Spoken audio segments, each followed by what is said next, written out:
Awesome. Thank you all so much for joining us. This is Inmates to Entrepreneurs 8-week course. We are in week 7 tonight. So tonight is going to be more of a wrap up. So discussing everything we've gone over in the last 8 weeks. It is a smaller class. Josh is joining us in just a few moments. So tonight is really a great opportunity if you have business specific questions. We are a small group. It will be easy to kind of get those addressed one-on-one with Josh. I'm going to go ahead and let you know. So I will tonight go ahead and send you the recap email with this recording. There's also going to be a link for the end of course survey. The end of course survey, if you remember when you registered for the course, it is pretty much that same registration form that we ask you to complete post course. So it should take you not even 5 minutes. Once you complete that, we will send you your certificate of completion for the course. If you just give me like a business day, that would be ideal. It's just asking, what classes were helpful, what weren't helpful, what was useful. And that just helps us for planning for future classes and planning future programming efforts. So if you can just be brutally honest, that's always super helpful for us. I don't think there's any other real housekeeping notes. Obviously, I've got all your names, so you're good there. In that recap, or once you submit your end of course survey, I'll send you, like I said, the certificate of completion, but I'll also include all of the recordings from every class and all of the slides. So they will all live in that one email as well. So you don't have to go back through your inbox and try and piece stuff together. It'll all live in that one place. And then we'll also give you access to our alumni Facebook group, which is a group of past graduates it's graduates, instructors, board members. It's a great networking opportunity. It's people sharing business ideas and bouncing ideas off of each other. So it's really a great kind of group to be a part of. Otherwise, it's pretty much all the announcements I have. We do have graduation next week. It will also be on the same Zoom link. In my email to you later on, it will have all of that information, so you won't have to dig around. I'll just try and combine emails and put everything in one spot for you. I'm going to go ahead and pull up the PowerPoint for tonight. Like I said, it is a recap, so it's not anything that you haven't already seen.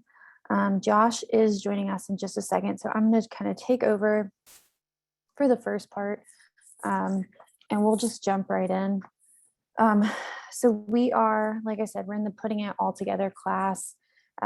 We've already discussed what this is going to cover, and then of course the end of course survey, which I will send you. Like I said, it's the same registration form you've already filled out. It's nothing new. It's nothing surprising. It should take less than 5 minutes at that.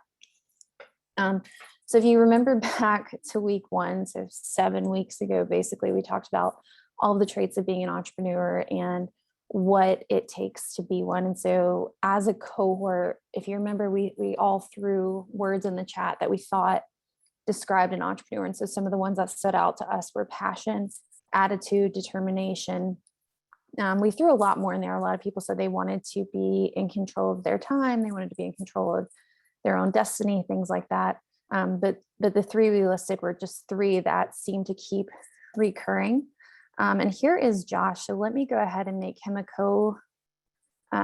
co-host, and then I'll let Josh kind of take over from here. Hey, Josh, we just pulled up the PowerPoints and we're talking about traits of an entrepreneur.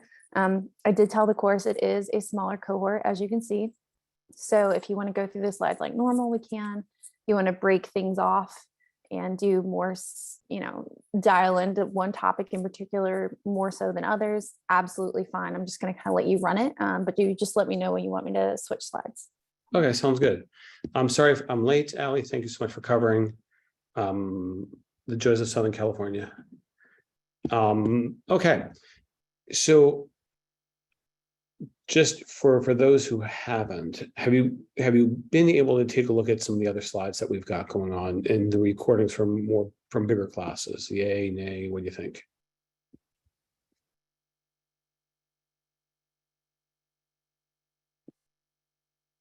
Okay, not seeing. Oh, let's chat window. We're just gonna go through the slides here, and as we go through them, feel free to stop, feel free to add into the chat window, all that sort of stuff, so that we can just feel, yeah, we can just play this a little on the looser side. Traits of an entrepreneur. First week of the session, we were talking about having that passion, that attitude, and the determination, and also realizing that entrepreneurship is not for the faint of heart.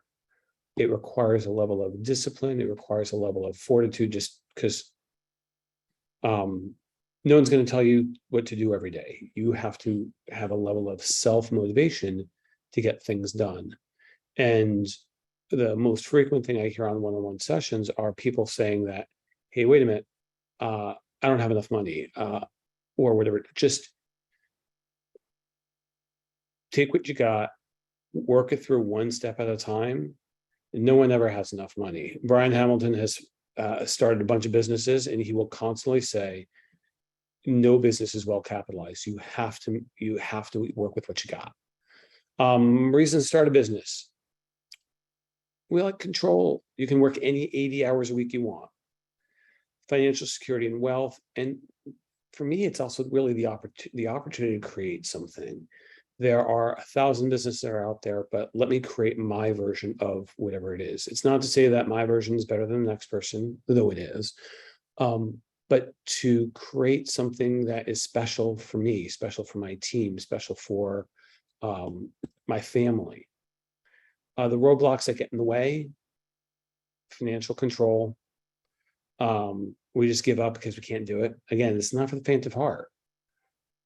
If it were that easy, everyone would be doing it. The line here is relationships that hold you back.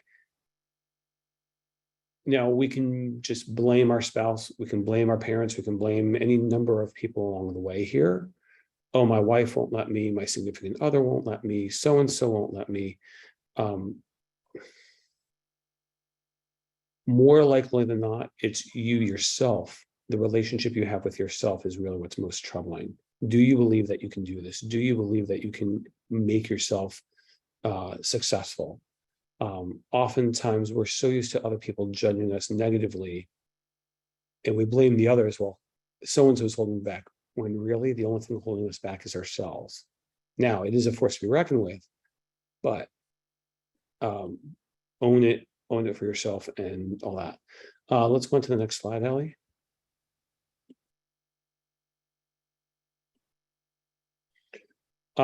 Getting started.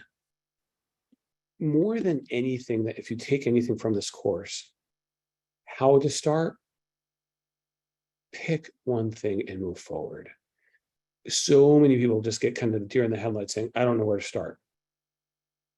Well, pick one element and one element only, move forward. But for purposes of this class, start with direct response marketing, different marketing strategies. Go over to Staples, drop $50, get $50 worth of business cards, $50 worth of flyers, paper up your local community. It's easy. Go to Craigslist. These are ways that you're going to make your phone ring. Make it happen. And this generates a direct response. If I go to Staples and I've got a bunch of business cards that says, home cleaning, that's the way to do it. If you post 50 and you get 3 responses, that's amazing. Same thing with Craigslist. Craigslist is free. Nextdoor, all of these sources are free ways to get leads. I think as entrepreneurs, we're always thinking about, how do I spend money to make money? I don't have any money. And we get into this mindset of saying, I don't have the money to make it happen. I don't have the money to spend on advertising. I don't have the money. The way to go about that is break it down. Instead of paying for your marketing, get it for free. Nextdoor, Craigslist, Facebook advertising. You can spend $2 or $3 a day on Facebook advertising and get a bunch of leads. You don't have to have a massive budget here. Sales can be learned. Yes, we all know people out there that can sell a bunch of ice to an Eskimo. We're not looking for you to be that way. Sales is a process that is learned. You can talk to people about, hey, this is what I'm here to do. I'm here to solve a problem that you might have. And if they don't have the problem that you can solve, move on, find somebody else. You can spend a lot of time working with maybes to get them to a yes. So I don't know if Cousins is here. Jay's here, but I'm not seeing. Is Michael here, Ally?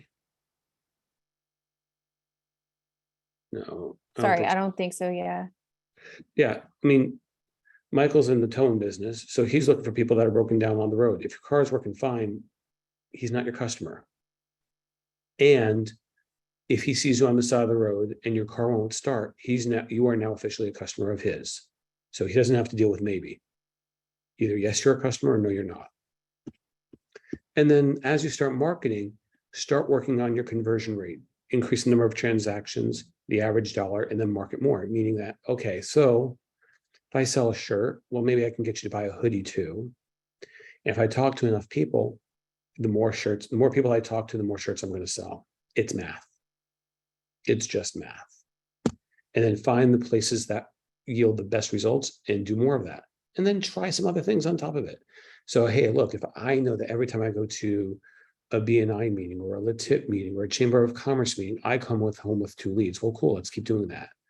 But I can also check out Facebook and see what that does. I can check out Instagram, see what that does. I can check out Snapchat, see what that does.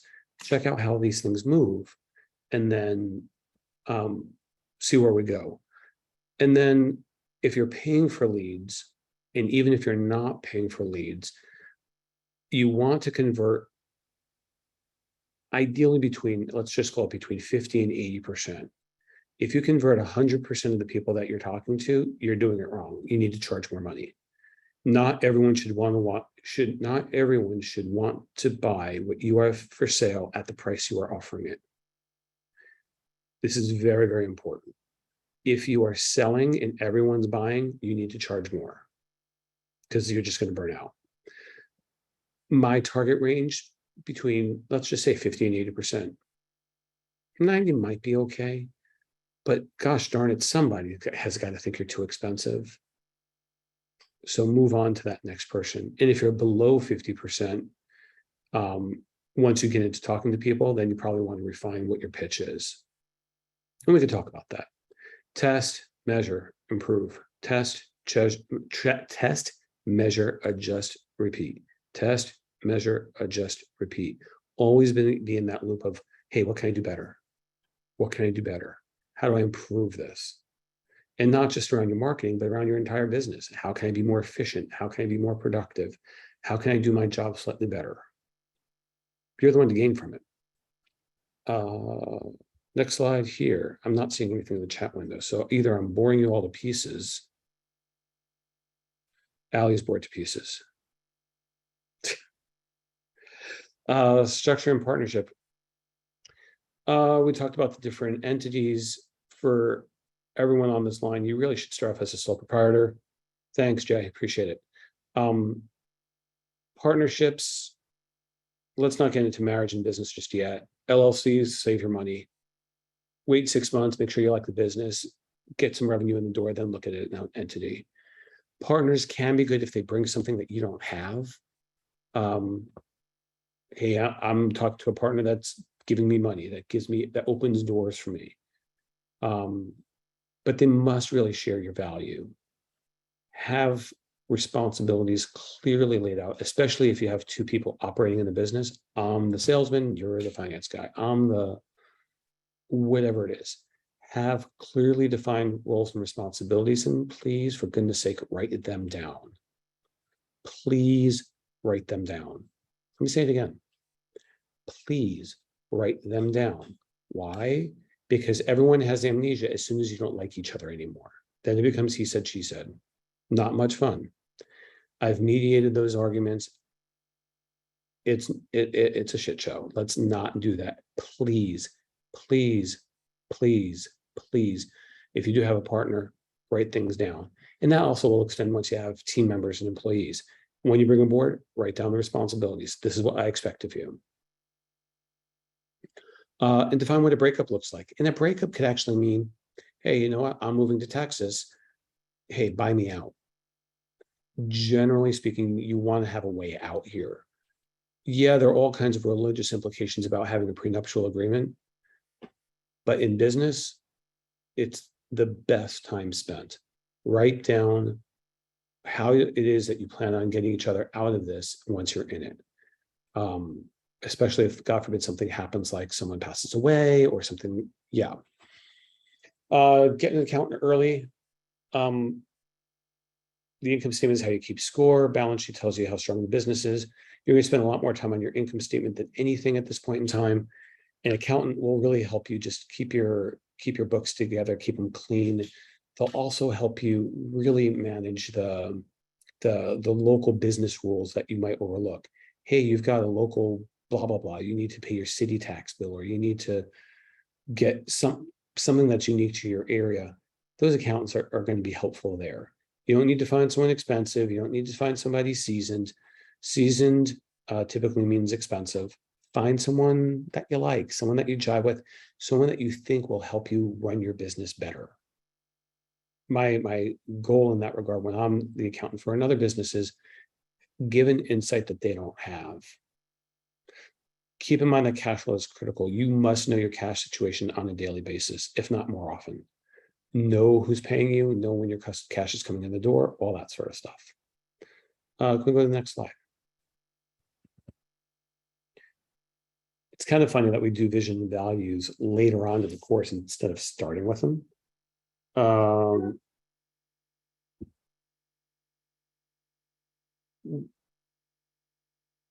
I think it's like when you start your business and you start with your elevator pitch, I think it's helpful to kind of start thinking about, well, what am I doing for this? Why am I doing this?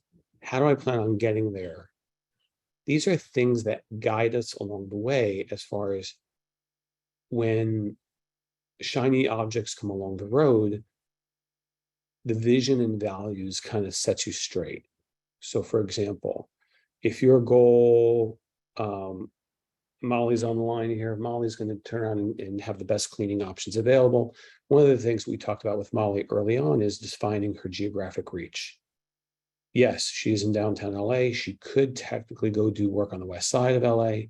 Now she's driving an hour each way and not getting paid for it, with gas at north of $5 a gallon, sometimes $6 a gallon. It's not worth her time. Your vision and values, not that the commute pieces of vision and value statement, but when you say, I service the local community, that's part of what you're doing here. You want to have clearly defined areas about what you do and what you don't do. One of the cool things, like if we think about Amazon when they first got it started, one of the things that Amazon didn't do is you couldn't find a telephone number. They didn't have brick and mortar. They didn't have a retail location. You had to buy online. And if you had an issue, you had to go through their tech support and filing a ticket. You could not speak to somebody. Couldn't happen. They didn't have a phone number. Kind of crazy. Obviously, Amazon has evolved, but if you think about that strategy of no brick, no mortar, no people, online only. Okay, those are some pretty bold moves.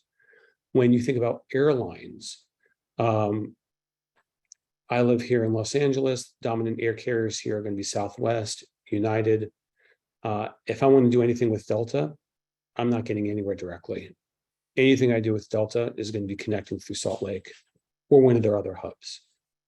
They make a strategic choice of LA is not their thing. That's okay. And it's okay to even move over time. You may think that, hey, this is what my vision and values is today. You get into it 6 months into it, a year into it, you're like, I want to change things up. Go ahead and change it up. But just know that when you change your vision and values, you have to think that through. How are my customers going to think of me now that I'm different? How are my employees going to react now that I'm different? Heck, can I make that pivot for myself? Sound good? Customer service. The number one thing about service is consistency. We talked about this when we talked about fast food and food overall. McDonald's is fine with their customer service. I don't have an issue with their customer service. I will get heartburn at any number of 40,000 locations worldwide. No problem. Their crappy service is legendary throughout the country. I will get a clean place to eat. Maybe it's clean. I will be served quickly with consistent food that will give me heartburn and maybe some other after effects. but it'll be the same darn service I get, whether here in Los Angeles, in New York, in Guadalajara, in London, Tel Aviv, you name it. I will have the same experience more or less worldwide at McDonald's. And that's what they strive for. It would be really hard if sometimes I was giving with Chris service, white glove service. Here's your table, Mr. Nowak. And then the next time I go in there with them throwing burgers at me, calling my name over the loudspeaker. Who are you? I don't understand. Same thing with like Disney. Disney, no matter which resort you go to worldwide, you're going to get Disney caliber service. And if they fall short, they're going to get slammed really hard because they charge a pretty steep premium for their service. And if it's inconsistent, it's a problem. Now, if they had bad service and they were overpriced, well, they'd probably go out of business. But if they have really good service and they're spotty, it's going to be a problem. You're not going to go back because it's not consistent. So when it comes to your business, it doesn't have to be great all the time. You don't have to outperform every time, but you do have to be Pete Rose and hit it consistently. And have a delivery system that allows you to keep things going. Write down your process. Here's my process. I call, I follow up in 2 days. When you have that consistency, it's easier to teach that. It's easier for you to follow it, all that. When it comes to people, whether they're consultants or actual wage earning employees, hire slowly, fire quickly. Yes, it makes the HR people crazy, but the reality is, if you have somebody who's disruptive in the workforce, it can literally sink your ship. You sunk my battleship, E2, boom. You really want to make sure that the people on your team are representing you, your vision, your values, and your service levels. If not, they need to leave. Never hire somebody that you can't fire. Plain and simple. Orient them, train them, onboard them, all that sort of stuff. Have written job descriptions. We talk about that before when we talk about partnerships. Have it in writing. And then all too often, human resources, we're always looking at my annual review and here's what you did wrong, or here's what you need to improve upon. One of the best books I read, and Allie, if you can try and find the link on this one, is I'm drawing a total blank.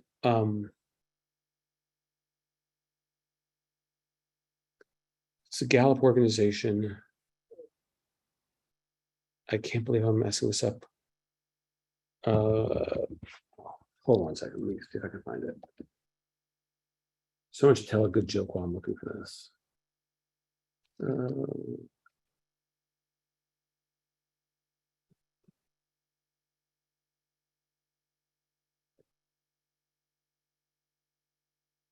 Okay, now discover your strengths. That's the name of the book. That book opens up, it's one of these cheesy organizational behavior books.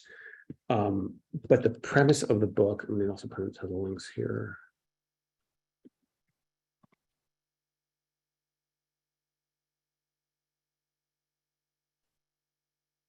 Thank you, Allie.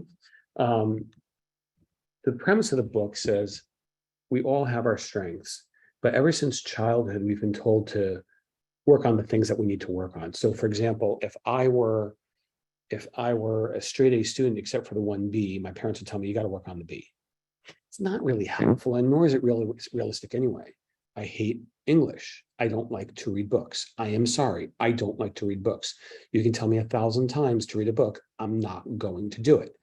Now discover your strengths tells you some of the key characteristics that you have that you bring to the table.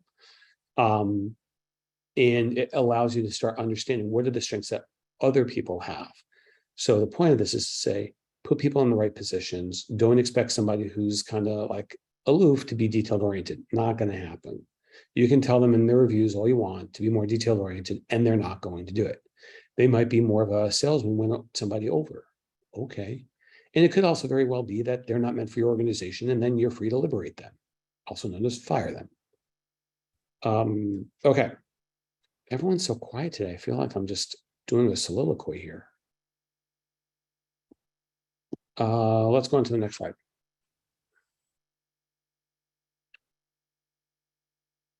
And here is the last 7 weeks in one slide. What we're, again, asking you to do is come up with a business idea. It will evolve. Many of you have amazing, great ideas. Some of you have more than one. Just pick one. Doesn't have to be your greatest one. Doesn't have to be your favorite one. Just pick one. Because here's the reality. If you pick the wrong one, if there is such a thing as the wrong one, you'll get course corrected. Don't worry, trust faith. Buddha will guide you in the right direction. Jesus will lead you in the right direction. If you're an atheist, your own path will lead you in the right direction. You will find it. But so many people I talk to have just the deer in the headlights and they don't start. Pick the idea that you think might make sense for you. Pick the first one. Doesn't have to be the best one. And like, we're always so worried about, my goodness gracious me, what if I pick the wrong idea? What could possibly happen? What if somebody else does it better? Blah, blah, blah. All this kind of other claptrap this BS that we tell ourselves not to proceed. Ignore it. Just go.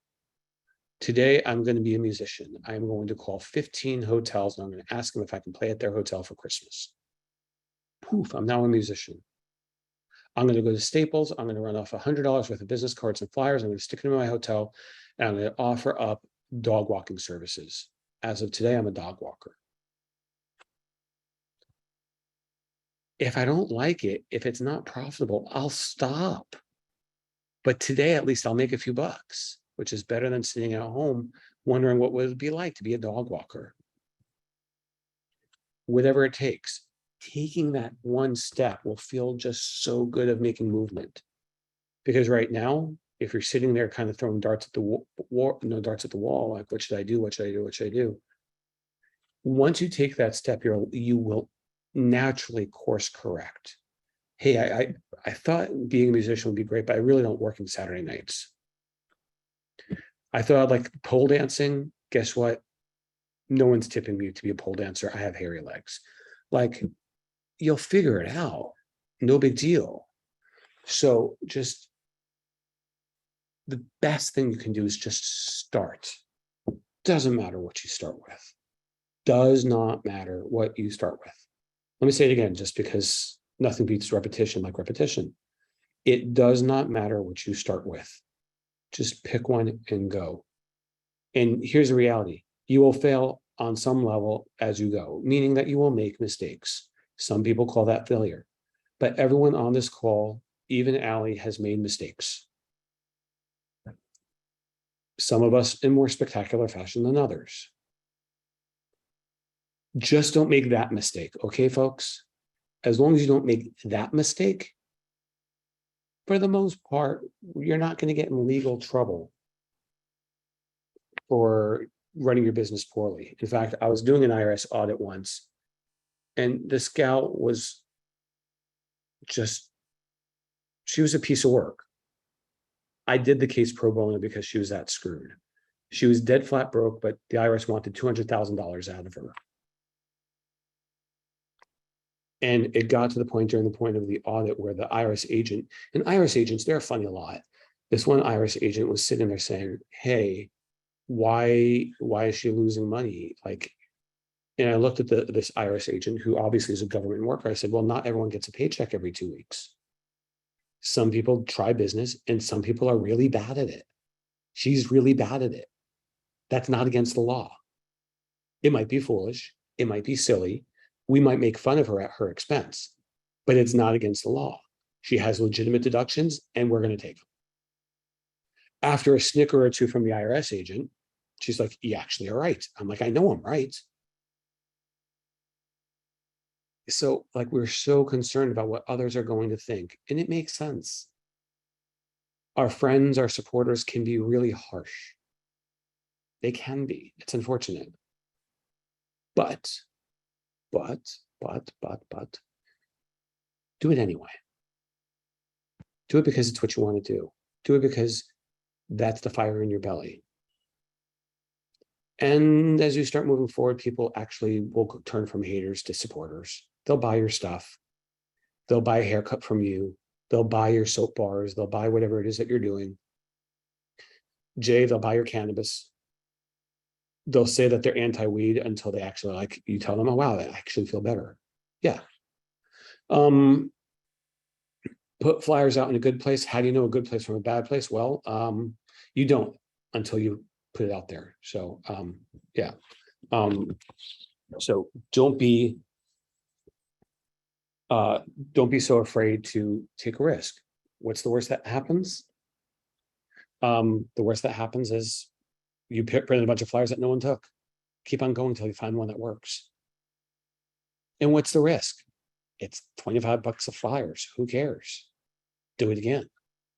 Try Facebook. Yeah, Facebook works. This should all be a series of experimentation. Hey, wow, I thought this would be a good idea. It didn't work out. Okay, fine. Hey, I thought, when I think about Thomas Edison and his invention of the incandescent light bulb, a little trivia on there, I think it was 1,187 failures before he found the way to make it work. And when talked to about it, he's like, well, aren't you a failure? He's like, no, I just found that 1,186 ways not to make a light bulb. Okay. That's persistence. When it comes to giving estimates or anything really, when it comes to professional courtesy, you will get so much respect, business, consideration. Show up on time. When you're for any business meeting, not just for giving an estimate, show up on time, not like me at 4:06 today, coming in late to class. But I did reach out to Allie 20 minutes before class saying I'm running late. But when you show up on time, take pride in your work. It says here, do the work yourself. That's not scalable. Be professional.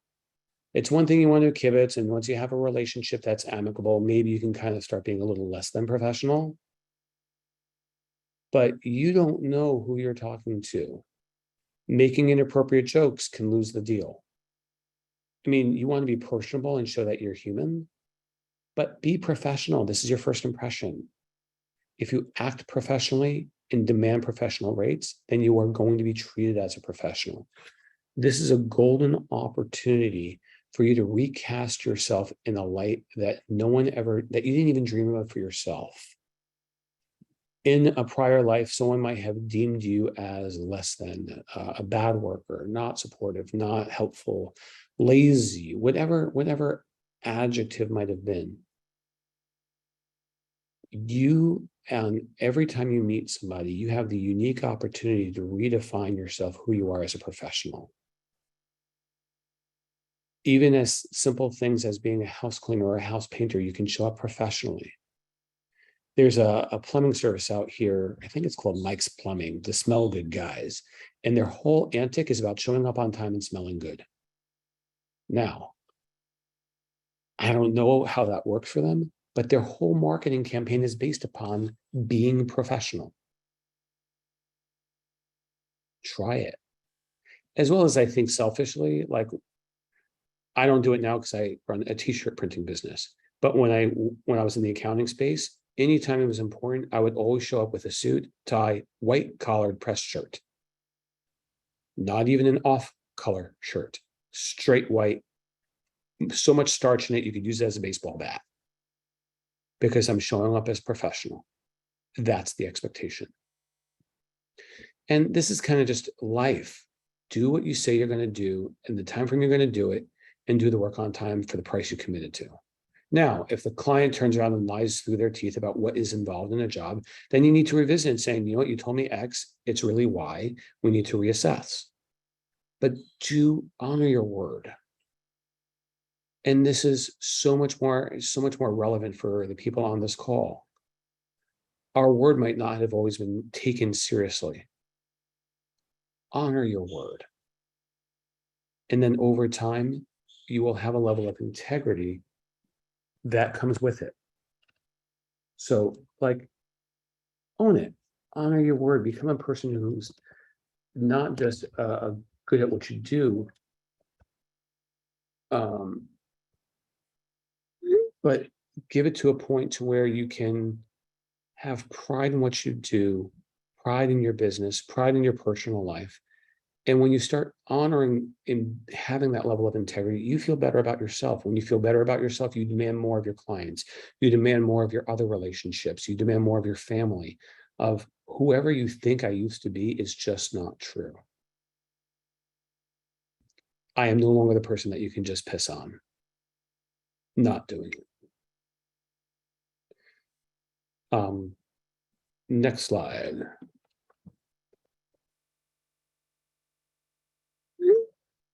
So if we do nothing else, do this. Stay close to the customer. Strive for between 90 and 100% customer satisfaction. It's okay to piss a couple people off. I'm from Jersey. I take pride in it. In fact, I'm sure Allie has been pissed off at me once or twice before. And if she hasn't, I now have an objective. How to piss off Allie. Okay, never mind. Not show up for class, show up for class late, don't answer her emails. I couldn't, never mind. Carefully evaluate your hires. Actually, going back to stay close to the customer in so many ways. You will never disappoint a customer by asking them, hey, how'd we do today? Understand where they're at, understand your competition. Carefully evaluate all your hires. Yeah, that makes sense. Focus on customer acquisition, which is basically your sales cycle. Always be selling. Always be selling. My first lesson when I started my accounting business years ago was to shamelessly ask for the business. Think about who your ideal customer is and ask every single person that you know, hey, can you introduce me to blah, blah. It's your business. So there you go. Learn to sell. There's 1,000 books, but really what selling is again, it's solutions providing. You have a need. I have something that might help you. If not, then we shouldn't be talking. How do I help? You've got a problem. I've got a solution. If you think about a doctor's office, I've got a sickness. The doctor is there with a prescription or suggestions about how to live a better life. Perfect. Is a doctor selling? Yeah, of course. Absolutely. And selling is just more a matter of listening to people, hear them through. They'll tell you what they need. I got a sales solicitation call this morning, someone looking to offer me IT services. Now, my IT department currently consists of me, my MacBook, and that's it. And this person is going on and on and on about how I need to have a dedicated IT support team. I said, do you even know what we do? You're Breaking Free Industries. Yes, I know my business name. Do you know what we do? No. We're screen printers, light manufacturing. We don't need IT.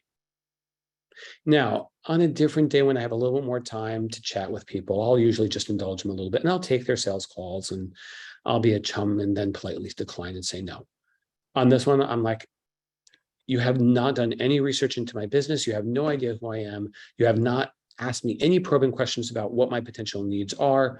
You assumed that I'm paying too much for money for my IT support. You assumed I actually have an IT need or an IT team, and I don't. You're not getting anywhere. So for someone like Jay, who's looking at chiropractors to call upon for cannabis, the opportunity is, hey, I understand that you're a chiropractor. Are you familiar with the benefits of cannabis? Absolutely. Do you sell it in shop? Absolutely. Now Jason has a pre-qualified opportunity to talk more about what he's doing, right? If I talk to Mike about Cousins Towing, it's going to be pretty darn obvious. Car's not starting. My tire's flat. His opportunity, his real thing is how does he get in front of people before they need him? So that when they're in that moment of need, the damsel in distress or the dude in distress, I already know I'm going to call Cousins instead of AAA because Cousins is going to get there first. That becomes what's most important. And then get an experienced account, again, someone who's hungry. Get yourself a mentor. get a team of mentors, like, I don't know, 10. Now, careful when you talk to people, some people are full of it. Some people are full of themselves. Some people know you and some people don't. Find people that are able to give you the advice you're looking to hear. Find people that are different than you. Don't necessarily find people that tell you what you think you want to hear. Find people that are caring enough to give you the unvarnished truth. You're off track. You're doing it wrong. Hey, I would do it differently. Don't be afraid to have somebody tell you that, because you know what? If they're telling you that, 5 people otherwise will feel the same way, at least. Give it some time. Businesses are kind of like stew. It's going to take some time. You are not going to experience overnight success. You are not going to just turn around, wake up tomorrow morning, and there's going to be $1 million in your bank account. Not happening. If you have a day job, keep it. Let this become your side hustle. Let your side hustle become lucrative enough to take over your day hustle. Allow the time for your dreams to succeed. Stay focused on that first deal, because you can, if you're going to tell me that you've got 5 business ideas, you're going to try and launch 5 businesses concurrently, you will be woefully disappointed, because none of them are going to succeed. They just aren't. Pick a good product service for the market. Yes, if you are in Alaska, don't sell ice. Don't sell landscaping services in Alaska in the wintertime. Please don't do that. Be aware of what your surroundings are. Be aware of the markets that you serve. Be aware of your environment. And, last week on, we're starting the next cohort, someone was telling me about, should I spend a lot of time with value and competition? No, not really. You don't have to over-engineer it. You really don't. But again, look at your market and see, is this something that people can kind of need? Spend a half an hour, spend 2 hours, not more than that. I mean, Molly, yes, people will need house cleaning services. People will break down in the wintertime in Detroit, and everyone buys a darn shirt. Okay, cool. Then move forward. Please make sure that you have the correct permits and licenses to operate. You do not want to be that person that has the incorrect permits and licenses to operate what you're doing. Don't want to do it. Make sure you have enough capital to pay for your living expenses. Do something that you're passionate about. Like, people will buy stuff just because you're enthusiastic. If you hire employees, make sure you pay your taxes and keep your recurring expenses low. Keep it lean and mean. Don't spend so much time and effort trying to overbuy on stuff. Sound good? Next slide there, Allie. We've got plenty of time here. We can have some feedback. We can have people going over their elevator pitches, anything like that. What can we do to make this remaining time wonderful for you? Raise hands. Anything I covered that doesn't make sense?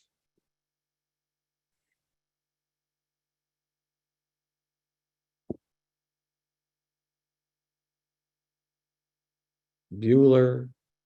I'm not going to force anyone to talk.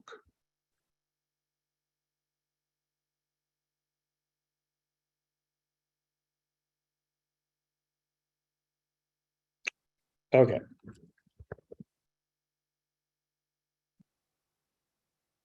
If you're gun shy, don't want to talk on the phone overall, I just put in my email address here for those that would like to pick that up.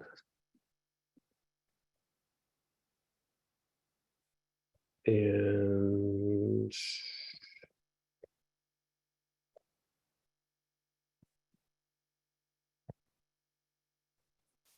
for those that, if you want to talk offline, that's my information there. And I will share that information in my recap email as well, Josh. So if you don't happen to grab it right now, I'll share it with you guys tomorrow as well. Cool. Well, I am not going to force people here and keep you hostage if no one has anything else to kind of go through. Sure, anyone want to do your last chance pitch? Maybe. Okay. Hey, Manuel. Hey, how's it going? It's amazing. Okay, still kind of working here, and it's raining. But so I do construction, landscape, maintenance, all that type of stuff. I do have a company already. It's MPS. And we serve the same. We do the same stuff as what I do at the company I work for already. Long-term goal for this is to take over the business that my boss has, which was the whole reason of me starting the company. He's trying to have me take over his company. But my biggest problem right now is employees. It's can't find nobody to work. I mean, we're having to turn down work every single day because of the lack of the employees that can't find people to do what we need done. Where are you at? Albuquerque, New Mexico. Okay. And what do you need, a skilled labor or is unskilled fine? I'm sorry? Do you need to have skilled labor? Some of it, yes. It's 50-50. Half of it does need to be skilled and half of it not. On a personal level, find people that need a second chance.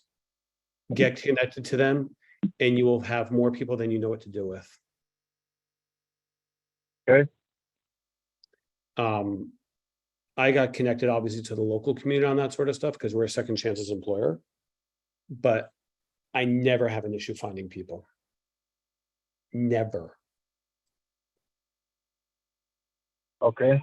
And for the most part, my team members are pretty reliable, all things considered. Right. And you're right. There are a lot of people that can be fickle and they're temperamental and all that sort of stuff. But if you think about somebody who needs a second chance, like if you think about somebody who's done federal and they're at a halfway house, they've got 2 weeks to find themselves a job or they're going back. Of course. That's pretty strong motivation to go find yourself a darn job. Right. So you So want, would be notifying like halfway houses and putting up our information there. Would that be a way to start? that's one way to start. Another way to start is find prison ministries and or reentry programs. My preference is through the reentry program route. Why? Because if they're in a reentry program, they realize they have a problem. Okay. And they're already in a place where they're getting help for their problem. Right. And with a little bit of luck, they've already demonstrated a level of ability to function in the real world because they are functioning in a program. And if you talk to the coordinators there, they will give you the unique opportunity to really understand what triggers them, like who's best needed for, like they'll do all the heavy work for you. Right. Like, find in, especially if you're on this call, we should have a general comfort of being around the second chance population. Typically, Right. they're going to work harder, especially if you find the people that are done with where they've been. My anecdotal range is that someone in their early 30s, late 20s is usually done. But Okay. but the problem is that their rap sheet is long. The look back period has not exhausted yet, so they're screwed. They want a noble job or a regular job, but they can't. So you will, between probation officers, parole officers, second chance, halfway houses, and reentry programs. as well as you might find organizations that will give you free labor because they are that desperate to place these people. Right. So, I wonder how that would work since I'm on paper myself for state and federal uh, to have someone employed that's on paper or they can't, it's not a problem. The state or Fed can't, like in terms of fraternization with others, they'll just, the comment that they'll tell you is just don't socialize after hours. That's not fraternization. Working together is not fraternization. all right. Now, exercise caution. If you have somebody who's a substance abuser, you want to make sure that you're creating opportunities where they're not going to, like, for example, if someone's alcohol addicted, don't go to a bar where there's alcohol rampant. Don't go to the strip club where there's alcohol rampant. Like, don't do an activity like that. Be smart. Like, put your team in positions for success, knowing if there's a problem. But that said, everyone needs a job. So if they've got paper and you've got paper, that's not going to be a big deal. Discuss it with your team first. But technically, your boss can hire whomever he or she wants. And depending on the state, it may not necessarily be an issue. It's more a matter of fraternization is going to be very different than being coworkers. And then I might have been known to leverage certain work meetings to be in certain locations so that people that would otherwise be barred from those locations could do it. Like, for example, I had one guy that was on monitoring, and we were able to, he was able to go out and enjoy theater because it was we had an evening out to a concert, and he was able to go because it was required by his boss. Right. Normally it would not be permitted, but I said, we're going. So it's a way, when you start doing things like that for team members that are on paper, they start appreciating you in ways that cash can't buy. Of course. Like, suddenly cash coming in the doors is like, oh wow, you're going to hire me and you're going to let me, like, I can go out and enjoy an evening. I'm not subject to home confinement. Like, the level, if you get the right people, which for me, I've had great luck. When you get the right people, you are creating so much goodwill, and you're helping people that have similar challenges as yourself. Right. So check into. All right. Well, that's the next thing I'm gonna look into. Yeah, also check your state and county to see if subsidies are available. California is beyond generous with that sort of stuff. So, but check into it. As you're looking and positioning yourself to be the successor to your boss, start acting like an owner, and your boss will be only too happy to let you take more reins in a more active role. Right. Thank you. You're welcome. Keep me posted. Let me know how it goes. Yes, sir. And if you run into any stumbling blocks on that front, I know a thing or two about how to kind of get that over. Perfect. Thank you. You bet. Anyone else want to chat? Mike, Jay, Jennifer, Molly, Vanessa, typically, I know you're usually, you've got usually something else that's brewing too, but any other thoughts?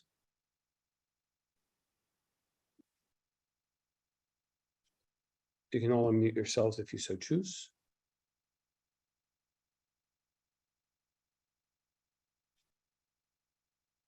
Okay, rather than us standing blindly, just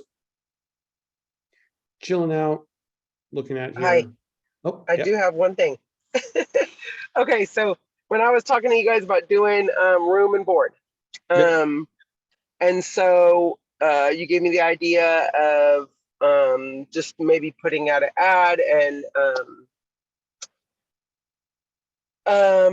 letting people know that I'm getting ready to rent a house or whatever, and I've put my fillers out there to, of course, get the funds to get that step forward. Okay, so I've got that, but I'm just not sure where to advertise at. I mean, I know like Facebook and like if you can give me some ideas for other, and Craigslist is kind of shady in my opinion, but if you have any other ideas. Well, first things first. Who do you want to house with you? So right now I rent to a student and then just another lady she's like, I guess she's just trying to get her credit up to par. So that's why she's staying in my home. Okay. So I rent out rooms to roommates. So you've got a couple options here. And so what you really want to do is think through who you would prefer to be there. And then where would that person look to find you? So for example, if I was a college student, where could I possibly go to find college students to rent from me? Right. So what I do now is I advertise on the Facebook, like, because I'm by Sac State, like I said. So I advertise on the Sac State housing page. Okay. So if you're at Sac State, you can find, you can certainly do that. Other places to do, like, just go through that kind of that genre of things of, well, you not just have Sac State. Are you too far out from Davis? A little ways, yeah. Okay.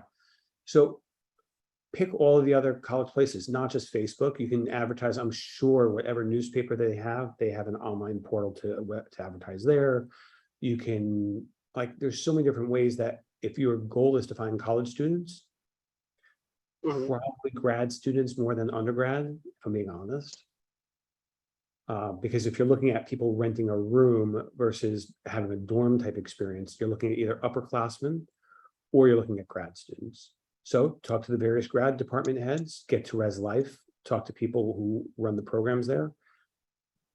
It should be pretty easy to find that if you're looking for, if you're like in that neighborhood around the university.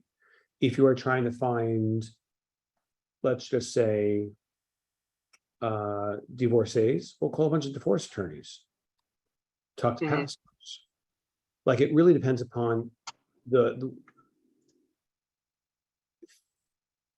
I'm gonna just have a little fun with you here for just a second. So every now and then, like, I'll talk to people about dating, right? Singles world dating.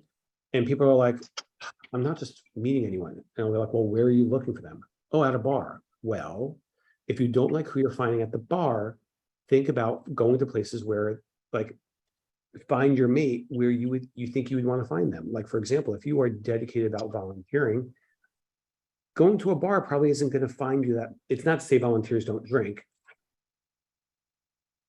I drink. But if you are going to find me, you are not going to find me at a bar. You will more likely find me in a place where I'm volunteering. Ergo, the person that's my significant other, I found volunteering. Like, think about if you want to find certain people, if you want to find your customer, you need to find out where they're going to hang out. So college students are going to hang out on campus. If you want to find more women-centric people, women's clubs, meetups that center around women, like things like that, where suddenly it becomes pretty darn easy to find people that need a home. If you think of where is somebody who's a woman and single going to find a place? Angie's List, maybe not Craigslist. You can also be very specific to the extent allowed by law as far as preferred non-smoking, preferred women, or things of that sort.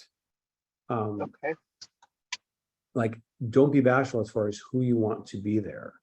I understand very well you have a social consciousness about where you want to be here, but don't be afraid to ask for what it is that you want. If you want people that are smoke-free, well, indicate so. I would not go to a smoke shop to find a person there. If you're trying to find someone who's more artsy, put an ad over in a Starbucks, or not even a Starbucks, find a local coffee shop and put an ad there if you're looking for someone a little bit more on the artsy side. Like, think about where would I meet this person in real life? And then advertise there. Okay. Like, think about who you are as a person and where do you hang out? Like, if I wanted to meet you in person in real life accidentally, how would I do it?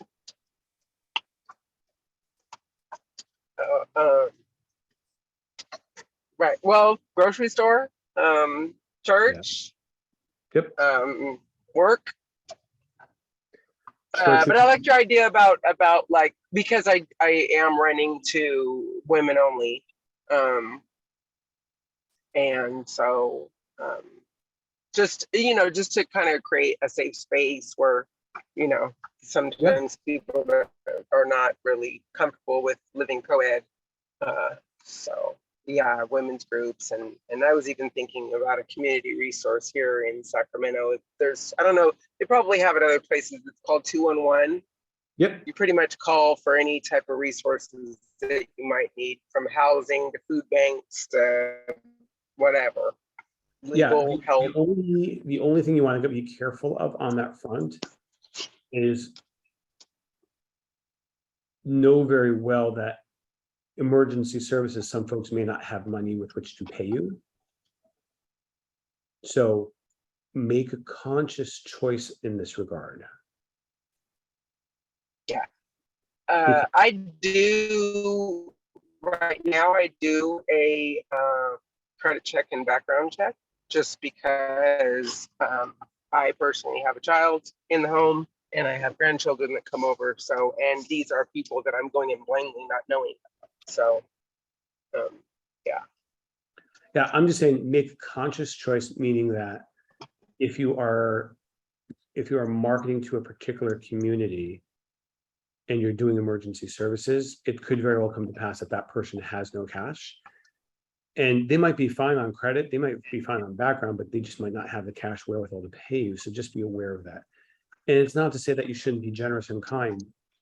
We need more people that do that, but don't do that accidentally. Like, you got to be aware of, if someone's calling 211, they have no other options, and more likely than not, they're calling social services because they don't have a safe place otherwise to go to. Right. Otherwise, I actually advertised with like Section 8, because Section 8 was doing a kind of an incentive program for owners to, like, you rent out your home, or you can even rent out a room, and they give you like a bonus just to sign with this person, and you're guaranteed your rent and everything. But the problem I ran into is most people want their own place; they don't want to rent a room. So yeah, I'm yeah. Well, bottom line is you're on the right track. Churches are going to be an excellent place to go to, and not just advertising with the church. Talk to the church leadership. Now, mind you, Jew. So forgive me if I don't have the names right. Talk to the elders, the deacons, the priests, nuns, whomever it is. People that are going to have that one-on-one conversation with somebody who needs to make a move. Okay. And they'll pre-vet it to say, hey, look, you can tell them straight up, hey, look, I need somebody that can afford, this is how much I'm looking to charge. I need somebody who's clean. I need somebody, like, we've got children here. They'll do the pre-screen for you happily. Because the typical religious leader is going to try and solve problems for those in need. So the more information you give them, they're not going to throw you somebody that's going to burn that bridge. Most nonprofits are very careful, because you make a generous offer like that, saying, hey, I'm looking for somebody that's willing to pay $300 a month. I'm looking for younger women that are not smoking. They'll find that person. And then you'll be in the best position to fill up your house and do what you need to do. And they should honor your wishes. And if it doesn't happen, they'll be pretty darn mortified, because it's kind of the nature of the beast that they will do the best that they can to try and find help and support to the community. That's what they're there for. Okay. Well, thank you very much for your feedback. You bet, you bet. Go on, make some money and save some lives, make the world a better place. All right. And Thank you so much. you bet. And then speaking of making this world a better place, for the past 7 weeks, we've had conversations here. It is my privilege and honor and joy to be with you and to teach in this program. I do this because I took this class myself. I am an entrepreneur. I have had every single struggle, every single element of doubt, every single demon that you are experiencing over the past 7 weeks, I've probably already had by 10 a.m. today. There's not a day that goes by where I don't freak out. I don't have but I come back to these basic skills every single day that I teach, and I teach to reinforce them for myself. The fact that you're with me on my journey it's kind of cool because I get to really refine my skill set and you get to join me along for the ride. So it is truly my honor and privilege to share this time with you. I've given my contact information. It is meant to be used. I am of service to you in any way. There is nobody on here who has called me too much or been a drag or been a nuisance. You don't own that power over me. I am here to be of service to you in helping you advance your business objectives. So if there's something in my pea brain that's of help and use to you, please call. You are never a bother. I wish each and every one of you joy, peace, success in your business endeavors. Yeah, it's a good time to start kicking some butt and making it happen. Profound thanks to Allie, who shows up every week. She deals with my stupid jokes. She deals with my incessant jibs and things like that. She keeps me on track, making sure I know where I'm supposed to be, what week we're doing, what's going on. She is my link into North Carolina, into Inmates to Entrepreneurs, and she does a fabulous job of keeping me and the other instructors on track. And by virtue of you being here, she's obviously making sure that you're here too. Otherwise, I'll just be sitting here talking to my laptop, and that just wouldn't be very much fun. So to all of you, thank you so much on behalf of Nadav, Marco.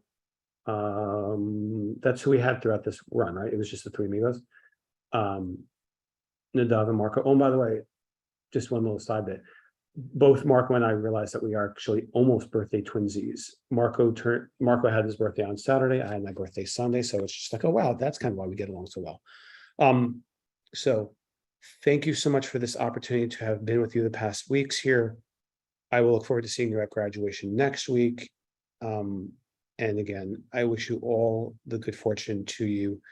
Stay with it. And when you if you're looking for that mentor, that board member, that somebody who kind of just pushes you along when you feel like you're giving up, give me a call. So with that, turning it back to you, Allie. Absolutely. Thank you so much, Josh. As Josh mentioned, we do have graduation next week, so I will send you all the recap with the information on that and the end of course survey. Thank you, of course, to Josh for kind of running this course through completion. If you guys have any questions in the meantime, please don't hesitate to reach out. Otherwise, I will be in touch with you tomorrow morning. Thanks, guys. Have a good one.